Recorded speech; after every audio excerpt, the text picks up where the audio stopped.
All right, welcome to the deep dive. Today, we're plunging into what feels like a whirlwind, the incredible, fast-paced evolution of artificial intelligence. It really is moving fast. Hard to keep up sometimes. Exactly. It's moving so quickly, it can be tough to keep pace, but that's exactly what we're here for. Okay, let's unpack this. Our mission for this deep dive is really to sift through the most recent, truly groundbreaking developments in AI. Yeah, the stuff that actually matters. Right. We're talking cutting-edge models, Mm. ingenious tools, changing how we work and create surprising real-world applications that genuinely improve lives. And yes, the critical ethical questions that are emerging right alongside them. We promise this is your shortcut to being genuinely well-informed, without the information overload. And what immediately strikes me about this moment is just the sheer volume and diversity of AI news we've seen in just a short period. It's a lot. It really is. So our goal isn't just to list individual stories, right? It's to connect the dots, understand the underlying trends, and show you why these seemingly separate developments matter so much. We'll journey from the foundational innovations shaping AI, what we're calling the engine room, and listen, to its tangible impact on daily life for builders and communities. And finally, we'll tackle the vital discussions around its future. The ethics, the risks. Fantastic. So let's jump straight into that AI engine room, the core advancements and industry accelerators that are truly setting the pace. We saw Google release something significant, VaultGemma. Now, this isn't just another open model. It was trained from scratch with differential privacy baked in. Which is a big deal. It sounds like it. How significant is it to see a privacy-first approach like this, with detailed weights, technical report, all that, in the open source world? That's a critical question, actually, because VaultGemma's differential privacy isn't just a buzzword. It's a mathematical guarantee that user data can be analyzed without revealing individual details. A mathematical guarantee. Yes. It fundamentally shifts how we can build trust in AI, especially with sensitive information. It's about building privacy by design in a widely released model. This really fosters responsible AI adoption and gives users more confidence in how their data is handled. So privacy by design, even in open source. Okay. But then on the hardware side, we also saw Alibaba unveil its Zhenwu AI chip. That seems to be really intensifying the global silicon race. Oh, absolutely. Is this purely about performance, or is there a deeper strategic play here, especially for countries like China? It's definitely a deeper strategic play. Look, these chips are the literal bedrock of AI. Advancements here, they dictate global technological leadership. Right. So Alibaba's Zhenwu isn't just about faster processing, it's a strategic imperative. It ensures countries can develop and deploy advanced AI capabilities independently. It fuels innovation across the entire spectrum and signals where future AI innovation and deployment will be concentrated, establishing regional tech hubs. These developments truly dictate how secure and powerful the AI tools you'll interact with will ultimately be. It's clear that hardware is certainly accelerating, but what about the brains of the operation, the models themselves? We're seeing models get incredibly smart about efficiency and reasoning. Meta's mobile LMR1 really caught my eye. Ah, yes, the compact one. Exactly. A compact reasoning model showing strong performance, especially in math tasks, and with far less data. Is this proving that the old adage of bigger is better for AI models is starting to shift? It absolutely is. These efficiency gains truly signify a maturation in how we build and deploy AI. Compact models like Mobile MR1 are proving you don't always need billions and billions of parameters to get smart results. So size isn't everything anymore. Not necessarily. They enable powerful AI to run effectively on smaller devices. Yeah. Think your smartphone, a drone, maybe an industrial sensor. This significantly reduces energy consumption, which is huge. It makes powerful AI more accessible beyond those massive, energy-hungry data centers. It's a really big step towards making AI more sustainable. And speaking of efficiency, Alibaba's Qwen3 Next ADB is a real standout. It introduces this hybrid design that only activates about 3 billion parameters per token. That's the key part. Right, and I read that this specific A3B variant claims up to 90% lower training cost and 10 times faster inference. For our listener, can you give us an intuitive way to understand what that hybrid design actually means? Sure. Think of it like a massive, say, 80-piece orchestra. Huge sound potential. But for each individual note, only a few specific instruments need to play. Okay, I follow it. So instead of the entire 80 billion parameter model being active for every single calculation, which is computationally expensive, it intelligently activates just the 3 billion parameters most relevant to the task at hand. Ah, okay. Like a specialized ensemble for each task. Exactly. This hybrid design is revolutionary. And if we connect this to the bigger picture, well, it means scaling AI is becoming incredibly more feasible. Sophisticated models are becoming dramatically cheaper and faster to deploy for businesses, for developers worldwide. It's a massive step towards democratizing AI's power, pushing it out of the exclusive realm of just the tech giants. That's a great analogy. Makes sense. Now let's talk about the evolving corporate landscape, which has also been highly dynamic. We saw reports about a significant governance shift at OpenAI, their nonprofit share of profits reportedly falling to 20% under some new structure. Yes, those reports surfaced. And this comes alongside a reported major OpenAI Microsoft restructure, valuing OpenAI's public benefit corporation at, what was it, over $100 billion. An enormous valuation. It really is.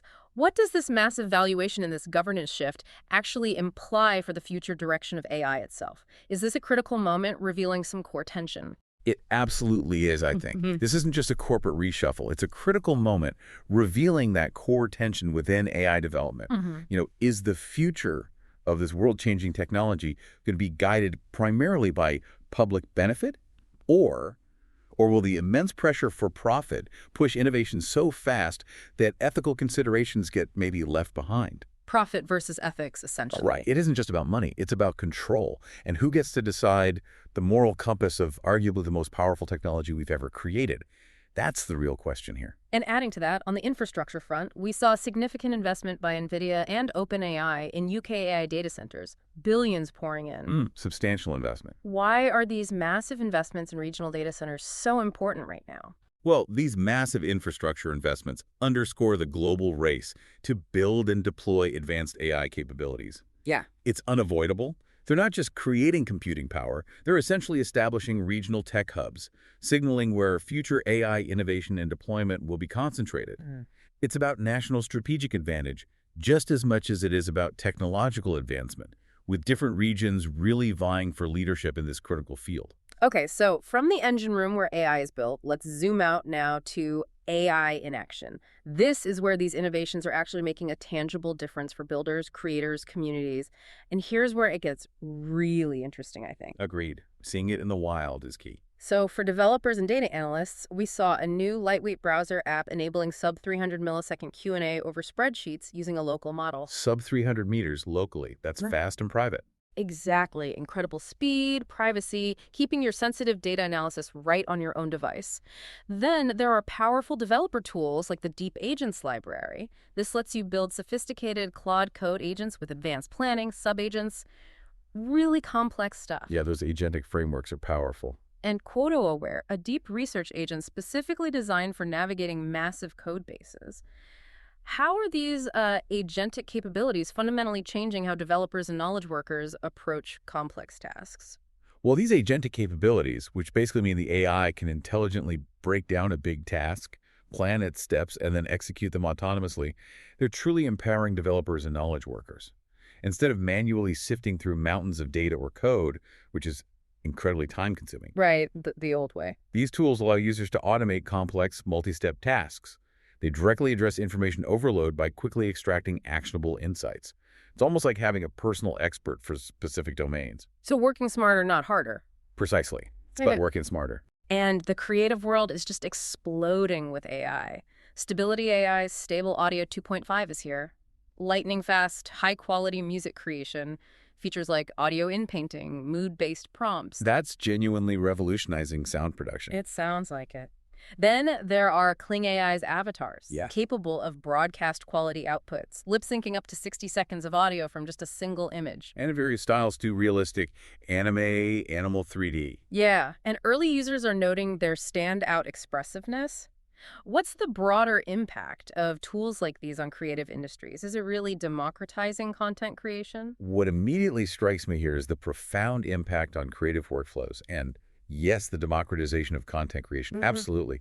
These aren't just novelties or toys. They're genuinely transforming industries, making sophisticated creative capabilities accessible to a much broader audience. So not just for the big studios anymore. Exactly. From individual artists and hobbyists who maybe couldn't afford complex software or hire specialists before, to large production houses looking to accelerate their pipelines. These tools are game changers. And consider how this could change how you consume, interact with, even participate in creating digital media.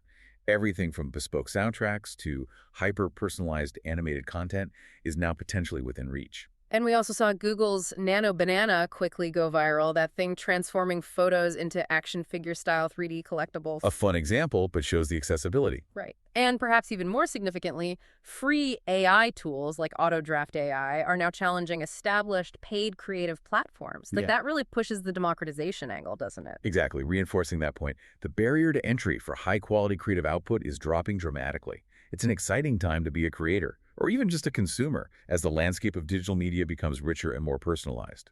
Beyond the creative, AI is also making a splash in some truly unexpected and, frankly, socially impactful areas. We heard this inspiring story about Malawi farmers using Ulanjitsi. It's an AI chatbot delivering crucial agricultural advice in local languages. In local languages, that's key. Yes, and the incredible part, it works even without smartphones. That's significantly boosting harvests and food security in a region facing huge climate challenges. Wow. This seems like a powerful example of AI's potential to maybe leapfrog traditional infrastructure It limitations. absolutely is. These examples are such powerful demonstrations of AI's potential for social good. They really highlight AI's capacity to address critical real-world challenges in underserved communities and vital health sectors. It's bridging crucial gaps in information and services where traditional methods have maybe fallen short. The Malawi example particularly shows how AI can leapfrog those infrastructure limitations, making a tangible difference where it's most needed. And closer to home for some listeners, the UK-based Hormona secured government funding to deploy AI-powered hormone testing and guidance. That's set to revolutionize menopause care within the NHS. That's another perfect illustration. And this raises an important question for all of us, doesn't it? Which is, How do we ensure that AI's transformative benefits are distributed broadly and equitably across the globe, not just concentrated in tech-savvy regions or, for the already privileged? It's a challenge we must actively address. that's a question we all definitely need to consider. But of course, with all this incredible progress, we also need to address the more challenging aspects, the ongoing debates around AI. Let's shift gears now to the crossroads, covering ethics, risks, and the future landscape. The necessary reality check. Exactly. We have to talk about the persistent problem of AI hallucinations. OpenAI itself confirmed these are an unavoidable result of current language model training methods. Why is this such a fundamental challenge? What does it imply for relying on AI for factual or sensitive information? Look, this is a crucial, critical perspective we need. Hallucinations are a fundamental challenge, not just some fixable bug you can patch easily. They arise from how language models work, predicting the next most probable word based on patterns in their vast training data, rather than accessing some verifiable factual knowledge base like a database. So they're pattern matchers, not truth tellers. In essence, yes. And what this implies for relying on AI for factual or sensitive information is, well, it's immense. We simply cannot assume what an AI says is true, especially in high-stakes applications like legal advice, financial planning, medical diagnoses. The consequences could be severe. Absolutely. Verification is paramount. And it's not just about the models themselves. Community analyses are also arguing that current LLM evaluations often incentivize guessing. They reward models for sounding plausible, not necessarily for being right, That's a huge problem. which reinforces the need for tougher, more realistic benchmarks like Live MCP 101. So are we evaluating AI incorrectly? Are we creating a false sense of security? That's exactly the concern. This directly connects to the vital role of robust evaluation frameworks. If your benchmarks incentivize guessing, then guess what? Models will optimize for that, not for truthfulness or reliability. Tougher, more realistic benchmarks like Live MCP 101 are essential to ensure AI models aren't just impressive in demos, but are also reliable, ethical, and safe in real-world use. This just underscores why critical thinking and verification are more important than ever when you're interacting with AI-generated content. Don't just trust, verify. Unfortunately, AI also has a darker side when it comes to security. We've seen the new AI-powered pen testing tool Villager emerge. Right, automating attack strategies. Exactly. It automates cyber attack strategies, enabling even low-skilled actors to launch sophisticated attacks. It's truly alarming how it just lowers the bar for cybercrime. Dramatically lowers it. Then there's the emergence of Spam GPT, an AI tool automating the creation and distribution of highly convincing phishing emails, making it much harder for our spam filters and, frankly, us to keep up. The scale and realism they can achieve now is worrying. And we're seeing the global spread of malware like evil AI actively exploiting AI-generated code to breach organizations. What does this escalating cyber threat landscape mean for our digital security? Are we prepared? Well, this highlights the urgent need for robust cybersecurity measures in the AI era. It's absolutely critical. AI is truly a double-edged sword here. Mm. It can significantly lower the barrier for malicious actors, allowing them to craft highly convincing phishing attempts or complex malware with unprecedented ease and speed. To faster, easier attacks. Yes, this presents new, evolving threats to corporate and personal security that demand constant vigilance and adaptation from defenders. Mhm. What's fascinating here is, well, the arms race between AI for defense and AI for attack is accelerating rapidly. It demands constant innovation from both sides. We're also seeing an evolving societal impact and regulatory responses. The U.S. Federal Trade Commission, the FTC, has launched an investigation into AI chatbot safety, specifically focusing on protecting children from harmful content and privacy risks. A very necessary focus. Absolutely, that's a crucial step. And there's a U.S. Congress push for AI in consumer protection, trying to use AI to monitor injuries and product recalls to modernize safety oversight. Using AI to police AI, in a way. Kind of. How challenging is it, though, for regulators to keep pace with AI's rapid development? It feels like they're always playing catch-up. The challenge for regulators is immense. You use the phrase playing catch-up, and that's accurate. They're essentially building the car as it's driving at top speed. They face significant hurdles in simply keeping pace with rapid AI development, particularly concerning vulnerable populations like children and ensuring public safety from potentially flawed or misused AI. It's a constant effort to understand the new risks while also trying not to stifle innovation. It's a tough balance. And for a slightly lighter, yet incredibly intriguing note, there's this anecdote about meme-saturated datasets reportedly degrading facial recognition systems. Ah, yes, the meme effect. Right. It makes it harder for them to identify real suspects, an unintended, almost sci-fi-like side effect of internet culture just smashing into AI training data. Is that really happening? The report suggests it is, to some extent, and it's a perfect, slightly humorous example of how AI isn't this isolated technology operating in a vacuum. Right. It lives in our world. Exactly. It's deeply embedded in complex human ecosystems, and our digital behaviors like creating and sharing millions of memes can have surprising, sometimes comical impacts on its performance. These discussions, even the funny ones, highlight why public engagement and policy development are absolutely crucial in shaping AI's trajectory, ensuring it serves society, not just technological advancement. Looking ahead now towards the future, there are some pretty bold predictions out there, like household robots within 5 years becoming a more common reality. The Jetsons' future, maybe? Maybe. We're also seeing a broader shift away from what some call compute threshold determinism, this idea that more power equals better AI. Instead, teams are experimenting with on-policy reinforcement learning directly in production. A really interesting shift in approach.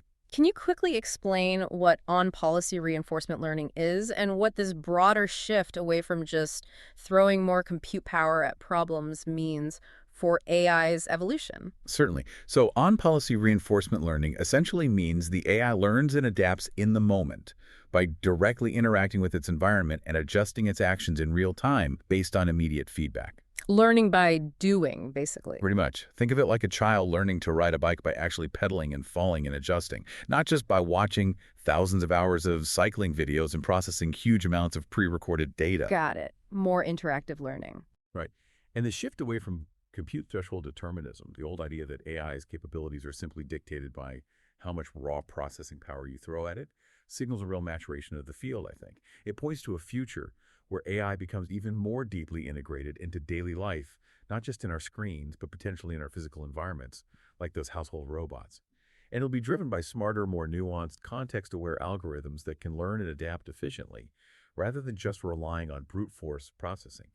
And as we look ahead to things like household robots becoming common, it's impossible not to connect this back to those earlier discussions around privacy, accountability, and all those critical ethical considerations. They become even more relevant. Wow, what a journey we've taken in this deep dive. From the core technological advancements accelerating the industry through the innovative tools empowering builders, creators, communities worldwide, to the profound ethical dilemmas, the security risks, the societal impacts we're already grappling with. Our goal, as always, was to give you a clear understanding of this incredibly fast-moving landscape without getting lost in the noise. Indeed.